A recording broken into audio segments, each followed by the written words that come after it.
जय कुंज बिहारी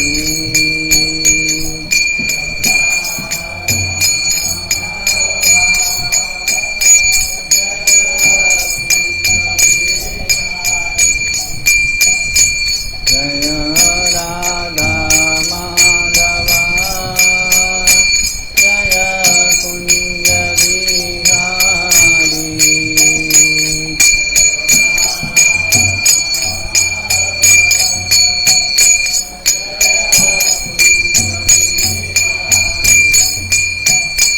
जय गोपी जन वल्लभ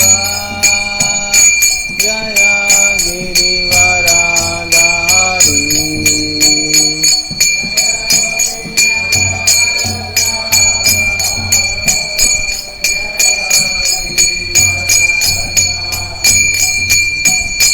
जय यशोदानंदन जय ब्रजन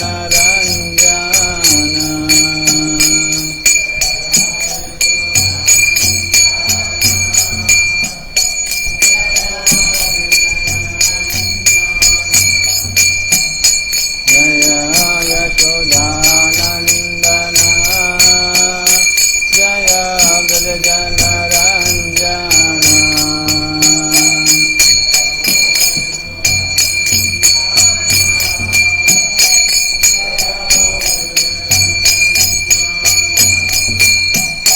जय यमुना तीरवनचारी जय कुंज बिहारी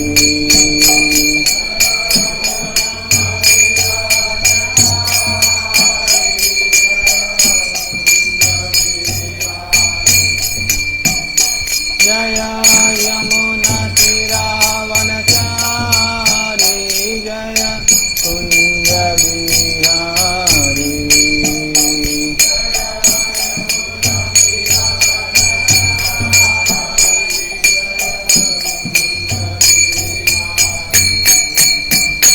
जय राधा माधव जय कुंज बिहारी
गौर हरि बोल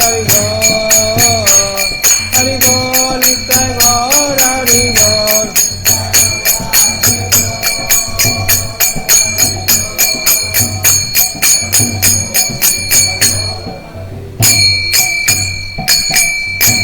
नाम संकीर्तन की गोपाल की।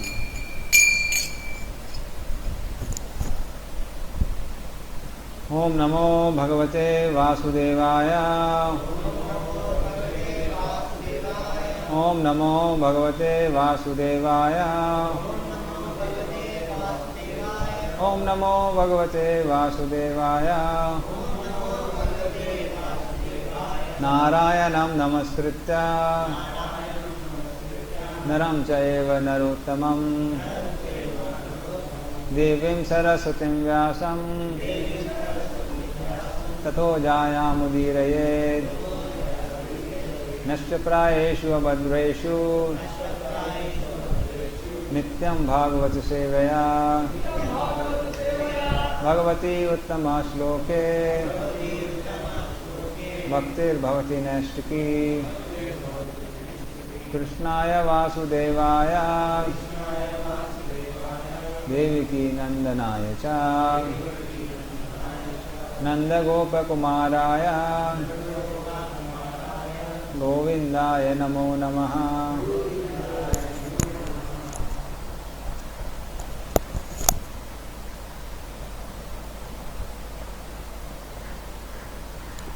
दसम स्कंद अध्याय नंबर 11 कृष्ण की बाल लीलाएं और श्लोक नंबर 34।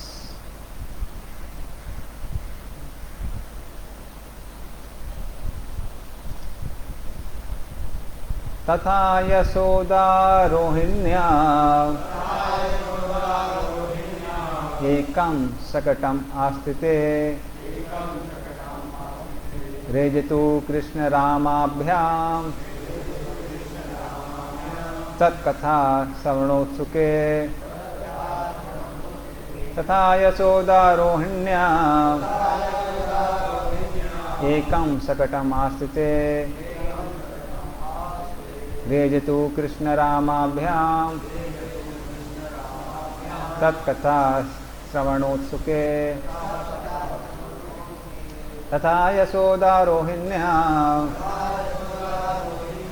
एकं शकटम् आस्थिते रेजतु कृष्ण रामाभ्याम तत्कथा श्रवणोत्सुके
शब्द तथा और यशोदा रोहिण्या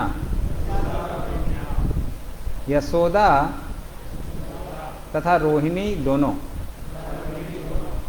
एकम सकटम एक बैलगाड़ी पर अस्थिते बैठी रेजितु अत्यंत सुंदर कृष्ण रामाभ्याम अपनी माताओं के साथ कृष्ण तथा बलराम तत्कथा कृष्ण तथा बलराम की लीलाओं का श्रवण उत्सुके बड़ी ही उत्सुकता से सुनते हुए।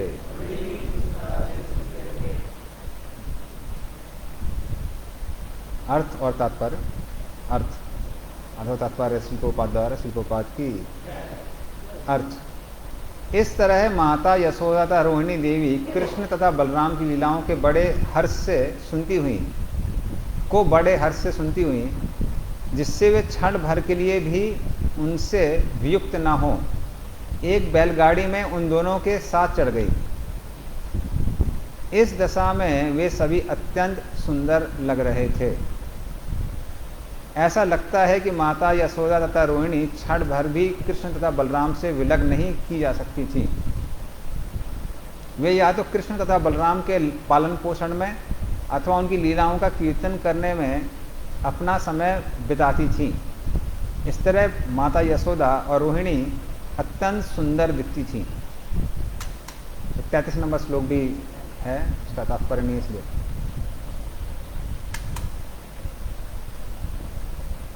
तो गोपरूढ़र्था नूल कुचंकु मकांतया कृष्ण लीला जगो प्रीता कंठया सुवाससा।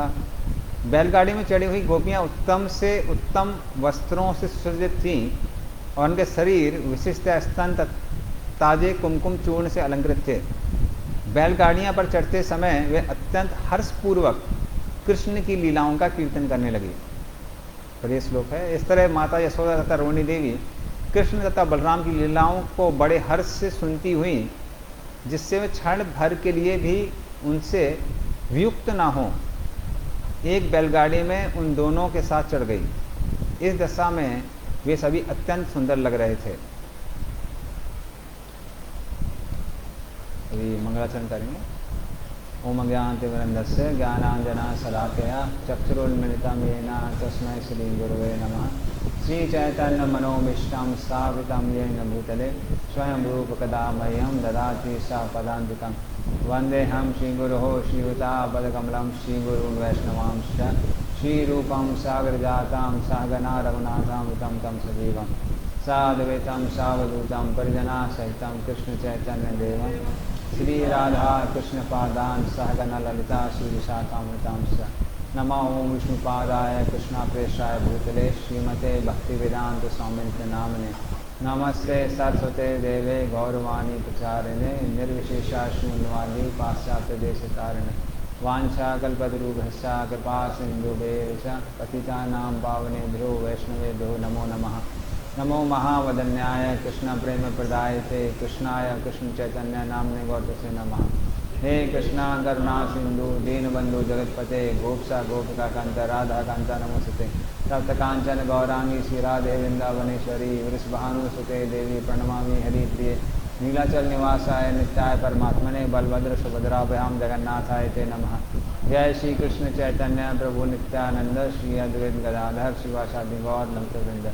हरे कृष्णा कृष्णा कृष्णा हरे हरे, हरे राम राम राम हरे हरे।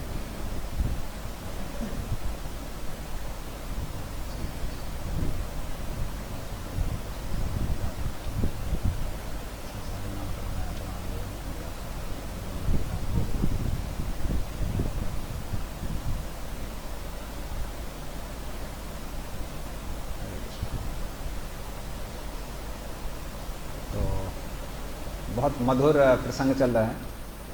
कृष्ण बलराम बृहद वन या फिर महावन को छोड़ के वृंदावन की ओर जा रहे हैं। हम सारे भक्तों से आग्रह करेंगे, उनको आशीर्वाद दीजिए ताकि हम इसके ऊपर कुछ चर्चा कर सकें।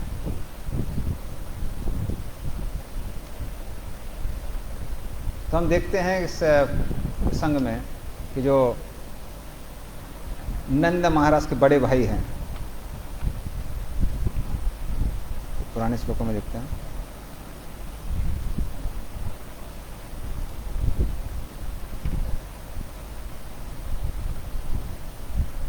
उपनंद।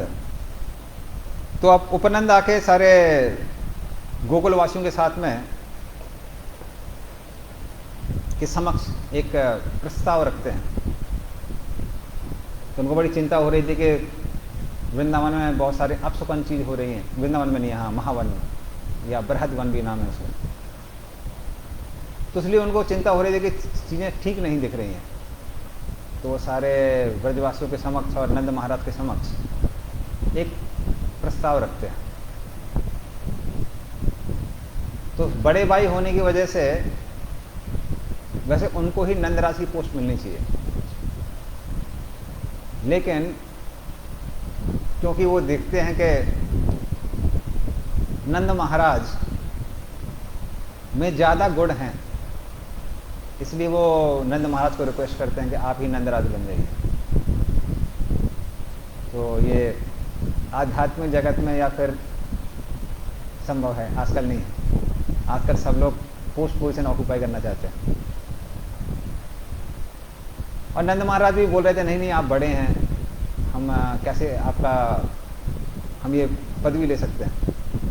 पर जब सबने आग्रह किया तो फिर नंद महाराज तैयार हो गए। लेकिन जब भी कुछ सलाह आती थी उपनंद की तो नंद महाराज बड़े ध्यान से सुनते थे, क्योंकि उनको मालूम था कि ये हमारे बड़े भाई, तो बहुत ध्यान से सुनते थे। तो उपनंद आके बोलते हैं, वो कहते हैं कि देखिए अलग अलग जो राक्षस लोग हैं उनका आक्रमण हो रहा है महावन में। तो पहले वो राक्षसी पूतना आई, सबको इतना परेशान किया, पूरा हमारे वृंदावन को तहस नहस कर दिया। वृंदावन को ज़्यादा नहीं किया था, कंस के बगीचे को ही किया था। भगवान लेके भी गए तो वृंदावन के बाहर लेके गए उसको। तो कंस का किलोमीटर और किलोमीटर का 12 माइल्स 12 मील लंबी थी।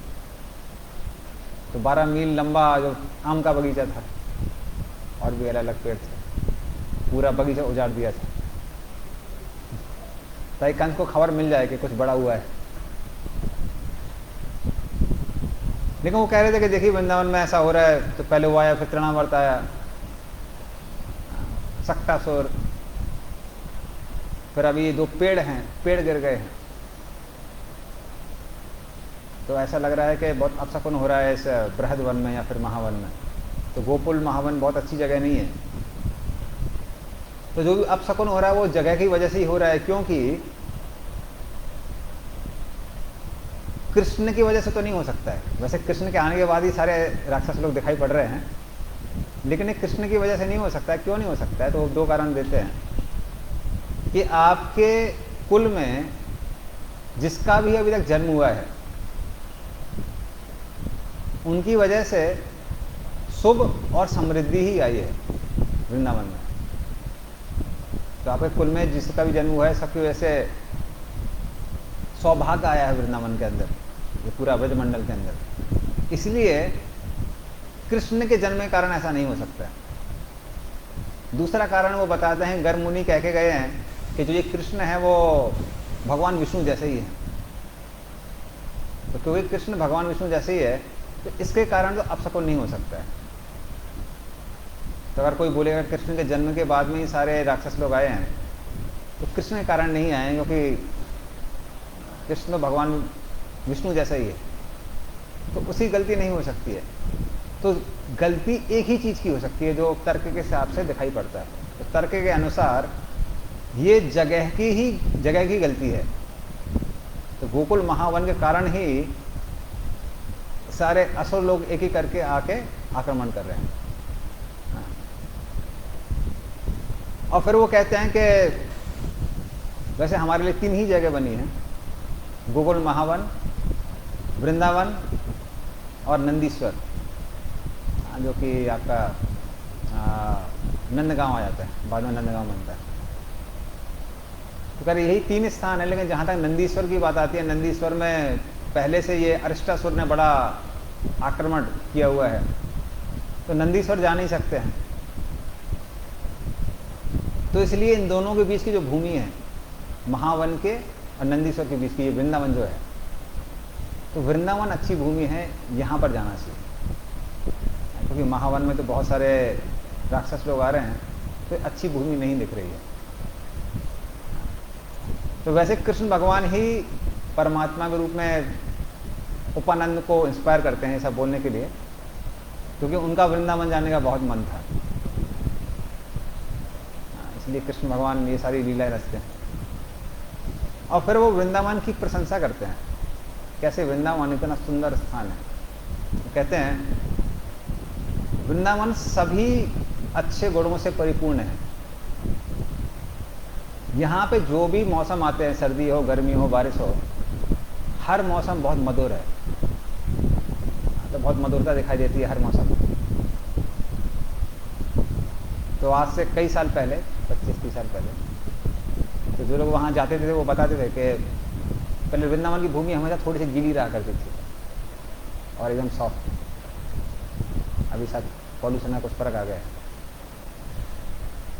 इस तरह से वृंदावन, और जो हम लोग डिस्क्रिप्शन सुनते हैं वृंदावन का, अलग अलग आचार्य लोग देते हैं कैसे वृंदावन में गोवर्धन से अलग अलग झरने बहते रहते हैं, और जो हवा है उन झरनों से पानी लेके पूरे वृंदावन में पानी का छिड़काव करती है।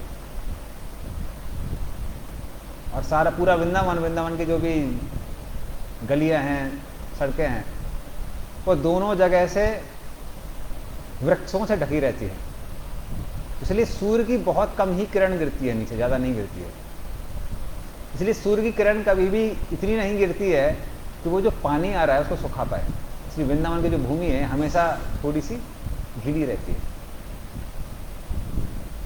तो इस तरह से अलग अलग वृक्षों से सुसज्जित वृंदावन बहुत सुंदर दिखाई देता है। इसलिए वो कहते हैं कि इसलिए वृंदावन सारे ऋतुओं में एक जैसा ही दिखता है। जैसे ऋतुद्वीप है नवद्वीप में, कह रहे हैं सारी ऋतुएं हर दिन आप उनको महसूस कर सकते हैं ऋतुद्वीप के अंदर। इस तरह से वहाँ पे भी सारी ऋतुएं मधुर ही दिखाई देती हैं। फिर वहाँ पे बहुत अच्छी घास है जो हमारे गायों के लिए पोषक है, बहुत घास है उधर। और वृंदावन का जो धन है वो ऐसा अपार है कि तीनों जगत का अगर धन ले लिया जाए तो वृंदावन के धन के सामने कुछ नहीं है। इस तरह से वृंदावन बहुत सुंदर जगह है। और सयत इंदिरा शाश्वत अत्रि, जो भाग्य की देवी हैं वो हमेशा वृंदावन में वास करती हैं। इससे समझ में आता है कि कृष्ण के प्राकट्य के पहले भी वृंदावन के महिमा के बारे में हर कोई जानता था। तो उपानंद यहाँ बता रहे हैं, तो वो बताते हैं। और फिर सबसे मुख्य चीज है कि वहां पर गोवर्धन है। तो गोवर्धन का नाम ही है गोवर्धन, जो गायों को वर्धन देते हैं या फिर गायों को हष्ट पुष्ट करते हैं। तो गायों के लिए कुछ और वर्धन नहीं है। हमारे गोकर्णा को देख सकते हैं। गाय मतलब खाना, तो हर समय खाते रहना। तो जो गोवर्धन का काम है वो गायों को हष्ट पुष्ट रखने का है। तो हष्ट पुष्ट रखने के कारण गोवर्धन भी जो है, गोवर्धन भी वहाँ पर है। इसलिए वृंदावन सबसे उचित स्थान है रहने के लिए।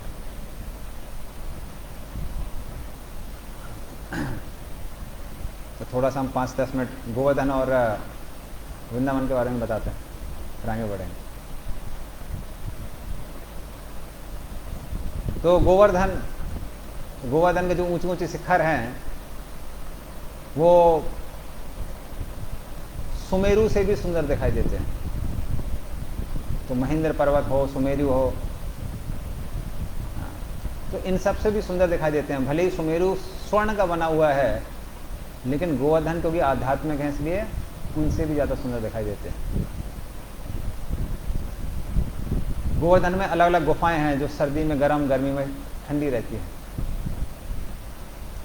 गोवर्धन से अलग अलग झरने नीचे उतरते हैं और गोवर्धन में अलग अलग रत्न जड़े हुए हैं। तो जब गोवर्धन के झरने से पानी नीचे उतरता है तो इंद्रधनुष जैसा बन जाता है। तो पानी नीचे आता है, फिर से उछलता है और फिर नीचे जाता है, तो लगता है मान लीजिए धनुष है, धनुष हो गया ना ऐसे। और फिर जो सूर्य की रोशनी है, सूर्य किरण है, जब वो पीछे की पहाड़ी पे उनके रत्नों पर पड़ती है तो अपने आप को 7 रंगों में विभाजित कर लेती है। तो 7 रंग का वो इंद्रधनुष दिखाई देता है। उस तरह से गोवर्धन के जो झरने हैं वो उतने सुंदर दिखाई देते हैं। वही पानी जब धीरे धीरे नीचे जाता है तो चंदन के जो वहाँ पे वृक्ष हैं उनकी जड़ों से नीचे गुजरता है। गुजरते गुजरते फिर अलग अलग जो औषधियाँ हैं उनसे गुजरता है। तो वो पानी हरे रंग का हो जाता है इतना औषधियों से गुजरने के कारण, और सुगंधित हो जाता है क्योंकि वो अलग अलग चंदन के वृक्षों से गुजरता है। और जब वो नीचे के कुंडों में जाता है तो वहाँ पे जो भी बंदर हैं, अलग अलग हिरण हैं, उन सब की प्यास हो जाता है, वो मधुर जल। और गोप कुमार भी वहाँ से जल पीते हैं, ग्रहण करते हैं। गोवर्धन में अलग अलग धातुएं हैं। तो कृष्ण बलराम पहले से सुसज्जित होके जाते हैं, लेकिन उनका जो सेकंड लेवल का जो वो होता है मेकअप, वो गोवर्धन में जाके होता है। तो अलग अलग धातुओं से जो गोप कुमार हैं वो कृष्ण और बलराम को सुसज्जित करते हैं, उनका श्रृंगार करते हैं। तो इस तरह से वो अलग अलग धातुएं हैं। फिर तो वहाँ पे पेड़ हैं और पेड़ अलग अलग लताओं से घिरे हुए हैं। तो वो नेचुरली क्या बना लेते हैं, वो प्राकृतिक रूप से झूले बना लेते हैं जिसमें कृष्ण बलराम झूल सकते हैं। इस तरह से झूलते हैं वहाँ पर पूरा डिज्नी वर्ल्ड वहीं पे फिसलने के लिए पहाड़ी है। तो अलग अलग गेम खेल सकते हैं हम लोग वहाँ पे, सारी व्यवस्था है गोवर्धन के अंदर। और गायों के लिए भी चरने के लिए अच्छी हरी घास है ताकि गाय थोड़ा अपना अलग एंजॉय कर सके, ताकि कृष्ण बलराम को थोड़ा समय मिले खेलने के लिए। फिर वहाँ पे अलग अलग प्लेटफॉर्म हैं जो कि स्फटिक के बने हुए हैं, सफायर स्फटिक के बने हुए, और उसके नीचे के जो हिस्सा है वो स्वर्ण का बना है जिसमें अलग अलग रत्न जड़ित हैं। इस तरह से गोवर्धन आध्यात्मिक है, तो देखने के लिए आध्यात्मिक आंखों की दृष्टि की आवश्यकता है। तो इस तरह से जो गोवर्धन है बहुत सुसज्जित दिखाई देता है। वृंदावन का भी जैसे हमने बताया पूरा, तो वृंदावन में अलग अलग इस तरह से पेड़ों के ढके हुए अलग अलग मार्ग हैं, और हर मार्ग एक गौशाला में इसका अंत होता है। तो इस तरह से गोवर्धन बहुत सुंदर है। यमुना जो है, यमुना एकदम गहरे नीले रंग की दिखाई देती है, और उसमें अलग अलग रंग के कमल हैं, कहीं गुलाबी रंग के, कहीं सफ़ेद रंग के, कहीं नीले रंग के नील कमल। और यमुना के आसपास जो तट हैं उसमें बहुत सारे वृक्ष हैं, और 4 वृक्षों के बीच में लताएं ऐसा घेर के खड़ा कर लेती हैं कि वो कमरे बन जाते हैं, जिसमें कृष्ण गोपियों के साथ में अंदर जाकर प्रवेश कर सकते हैं, विश्राम कर सकते हैं। तो इस तरह से वृंदावन बहुत सुंदर जगह है, इसलिए उपनंद कह रहे हैं कि वहाँ जाना चाहिए। तो नंद महाराज कहते हैं कि वैसे मुझे बृहद वन और महावन जो है, बृहद वन भी कहते हैं या महावन कहते हैं, तो उस गोकुल महावन से अत्यंत आसक्ति है, लेकिन क्योंकि आप लोगों को उसके अंदर दोष दिख रहा है तो उपनंद ने कहा कि अगले साल जाएंगे। तो नंद महाराज बोले अगले साल की क्या आवश्यकता है, अभी चल जाते हैं। अगर आपको दोष दिख रहा है तो छोड़ देते हैं, अभी छोड़ देते हैं। तो इसी तरह से नंद महाराज आदेश देते हैं कि तुरंत हम लोग अभी वृंदावन के लिए प्रस्थान करेंगे। तो इस तरह से हम देख सकते हैं ब्रजवासियों को कितना वैराग्य है। कई बार कुछ भक्त आते हैं, वो कहते हैं कि ब्रह्मचारी जीवन कितना अच्छा है, तुरंत बोलिए यहाँ से वहाँ जाइए, तो ब्रह्मचारी पैक करके 10 मिनट में यहाँ से वहाँ चल दे सकता है। तो होना चाहिए, कई बार होता नहीं है। लेकिन ब्रजवासियों को जैसे ही बोला कि आप यहाँ से वहाँ जाइए, तुरंत ब्रजवासी के सबका सब सामान बटोर के चलने के लिए तैयार थे। इस तरह से ब्रजवासी वहाँ पे जो भी बैलगाड़ी थी, सब में अपने बैलगाड़ी में अपना सामान रखते हैं, गायों को सामने रखते हैं और स्वयं भी इन बैलों पर बैठते हैं। तो कहते हैं कि जो बैल बहुत बूढ़े हो जाते हैं, ये पहली बार हमने पढ़ा है कि कई बार उनके 4 सींग हो जाते हैं बैलों के। 4 सींग होते हैं। उस तरह से बैल की उम्र के अनुसार उनके मुंह में भी अलग अलग दांत होते हैं। तो कहते हैं जो सबसे छोटे बैल होते हैं उनके 4 दांत होते हैं, और जो एकदम बड़े बड़े हो जाते हैं उनके 9 दांत होते हैं। तो इस तरह से बैलों के अलग अलग दांत होते हैं। काउंटिंग किया है कभी आपने? 4 दिखता है। अच्छा, दांत देखिए 25 होता है। अरे चिन्ह भी होता है। तो 4 होते हैं, मैक्सिमम बोलते हैं 9 दांत होते हैं। तो दांतों के हिसाब से 25 होते हैं। और उनके जो जबड़े थे एकदम गोलाकार सुंदर थे। इस तरह से बैल बहुत सुंदर दिखाई दे रहे थे।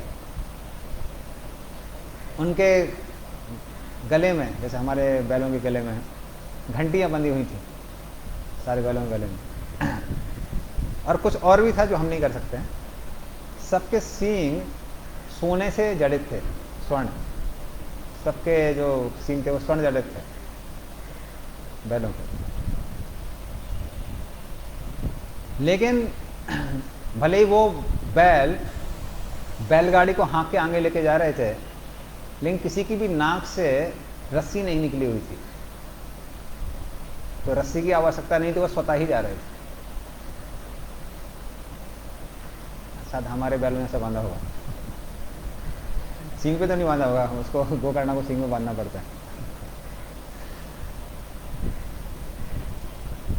तो इस तरह से सारे बैल सुसज्जित थे, और सबके सब आगे ऐसे बढ़ रहे थे, मान लीजिए संगीत के अध्यापक हो, म्यूजिक टीचर, एकदम स्टाइल में हंस की तरह एक एक करके पैर आगे बढ़ा रहे थे बैल।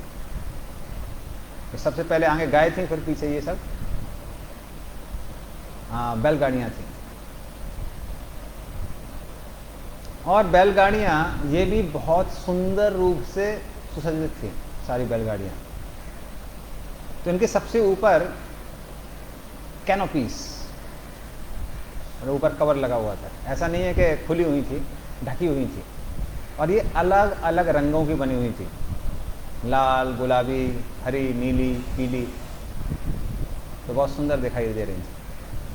और आसपास उनके पर्दे भी ढके हुए थे, पर्दे लगे हुए थे बैलगाड़ी में। और ये सारे के सारे पर्दे जूट के बने हुए थे और अलग अलग रंग के थे। सारे बैलगाड़ियों के ऊपर शिखर पे चक्र थे, और चक्र के ऊपर झंडे थे, ध्वज। और ध्वज दूर से ऐसे दिखाई दे रहे थे, मान लीजिए वो सूर्य को चखने का प्रयास कर रहे हैं। इतने ऊंचे ऊंचे दिखाई दे रहे थे ध्वज।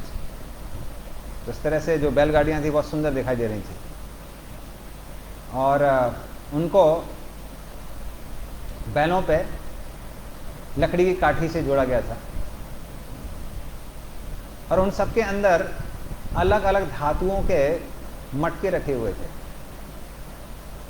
तो यदि आप ब्रजवासियों को देखेंगे, जीवन में बहुत ब्रजवासियों का घर बहुत सिंपल होता है, ज़्यादा सामान नहीं होता है। तो मुख्यतः कलशे होते हैं, कलश अलग अलग, क्योंकि उनको दूध दही सब इकट्ठा करना होता है। वो आगे पहनने के लिए अगर बोला जाता है धोती कुर्ता है, कुछ ज़्यादा वार्डरोब नहीं चाहिए आपको। धोती कुर्ता अगर है तो ब्रह्मचारियों का एक बार सामान क्यों कम रहता है, क्योंकि कपड़े ज़्यादा है नहीं पहनने के लिए, धोती कुर्ता ही है। तो वार्डरोब तो ज़्यादा नहीं है, तो साड़ियाँ हैं और ये है धोती कुर्ता। तो वो सब सामान थे। और वहाँ पर जो गाय थी, गाय और ये बैलगाड़ियों की लाइन इतनी लंबी थी कि जब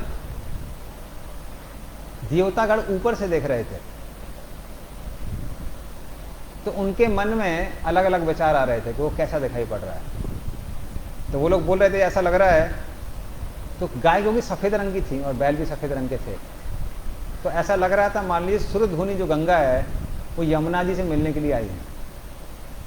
जैसे यमुना लंबी दिखाई देती है, वैसे गंगा जी बहुत, मतलब ये गंगा जैसी दिखाई दे रही थी। तो लोगों को लग रहा था कि जैसे गंगा यमुना से मिलने के लिए आई है यहाँ पर, तो ऐसा दिख रहा था। कुछ लोगों को दिख रहा था कि ये क्षीर सागर की लहरें हैं, और ये क्षीर सागर की लहरें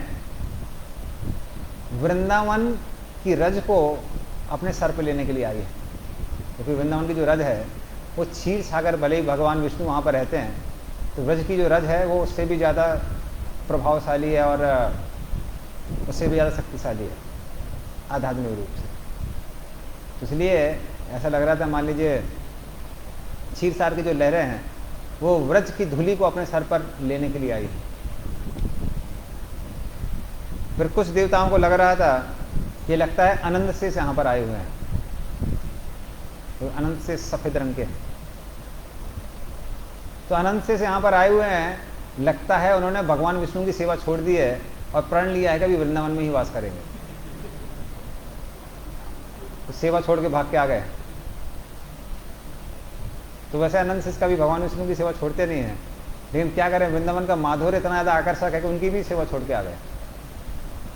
तो कई लोगों को ऐसा लग रहा है, कई लोग बोले नहीं नहीं नहीं, ऐसा लग रहा है सर्फराज ने अपने अलग अलग फन उठाए हुए हैं। कई लोगों को ऐसा दिख रहा था, कई लोगों को दिख रहा था कि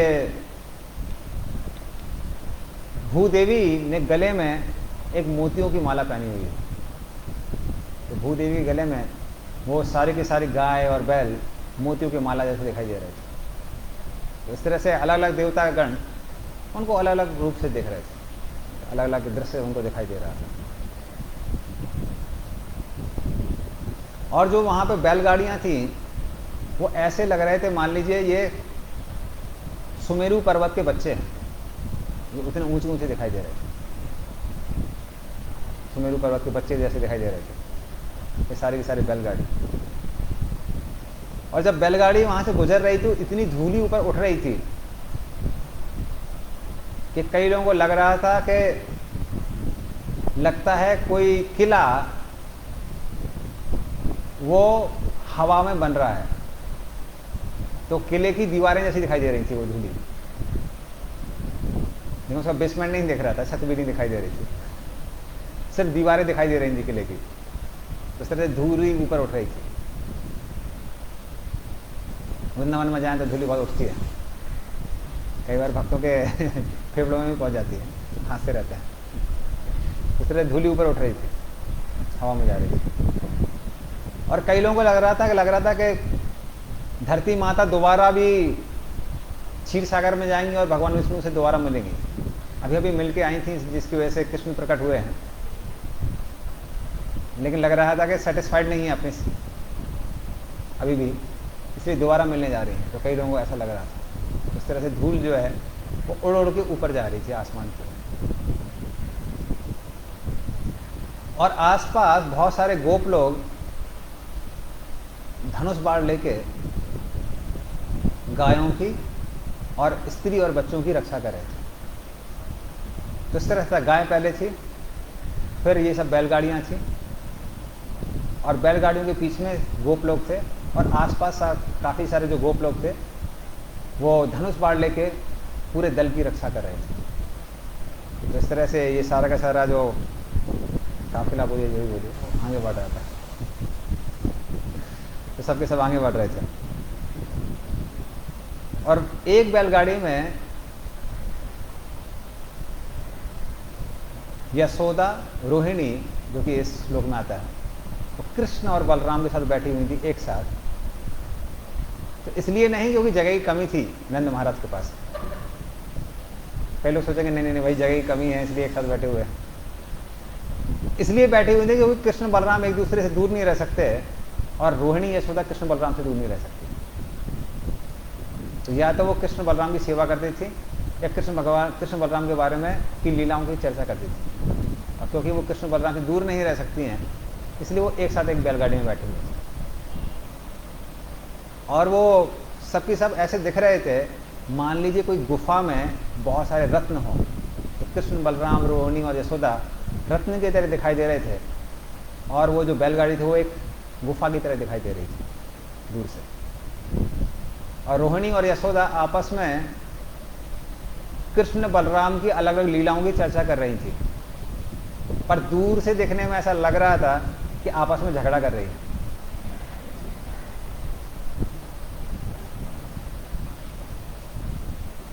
तो इसलिए ना कन्फ्यूजन हो सकता है, तो इसलिए भक्तों की बात सुननी चाहिए। तो है थोड़ा, वृंदावन में भी थोड़ा राजस्थान का अफेक्ट है। राजस्थान में ऐसे बात करते थे, झगड़ा कर, राजस्थान में,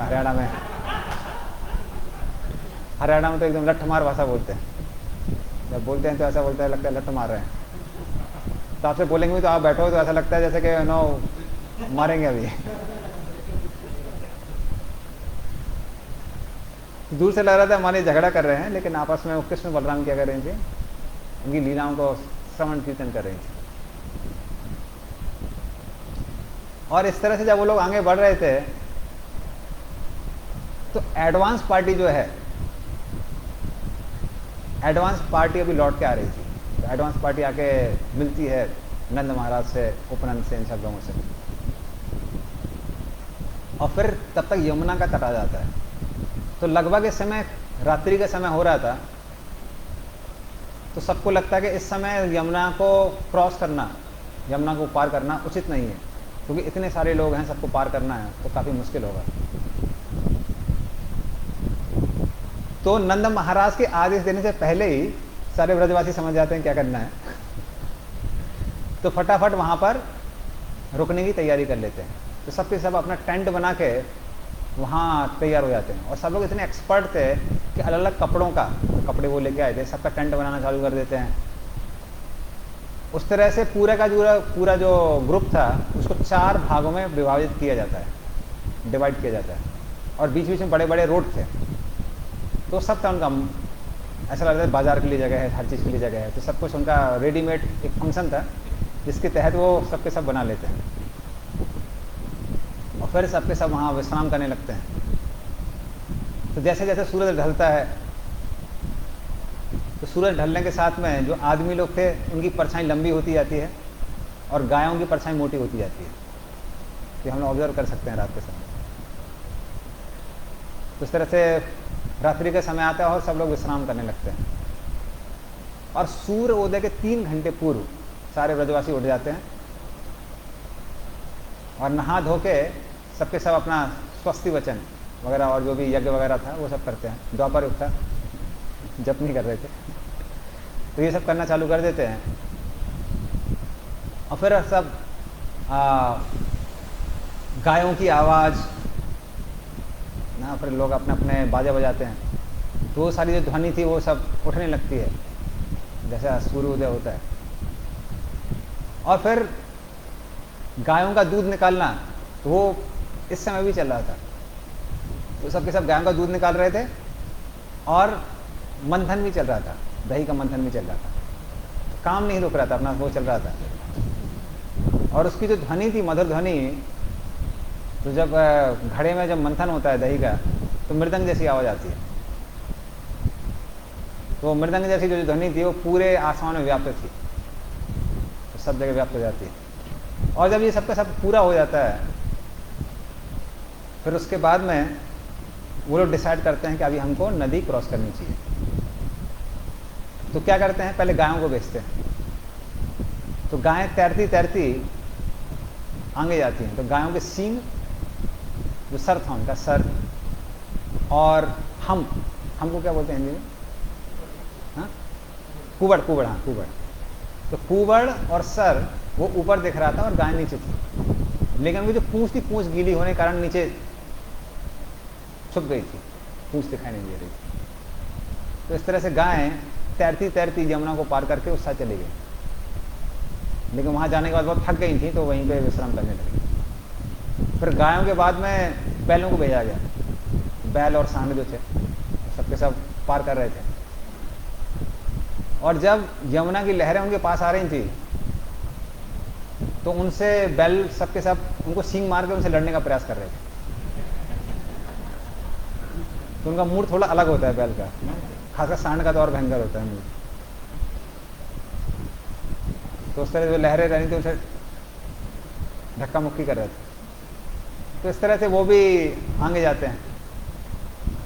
फिर जो सबसे छोटे जो बछड़े थे, जो सबसे छोटे बछड़े थे जो अभी अभी जन्म का हुआ था, तो पहले बछड़े जाते हैं। बछड़े भी उनको उत्साह दिया जाता है, पूरा उत्साह के साथ वो भी आगे जाते हैं। और फिर जो सबसे छोटे जो बछड़े थे जिनका नया जन्म हुआ था, उनको व्रजवासी अपने कंधे पे लेके जा रहे थे।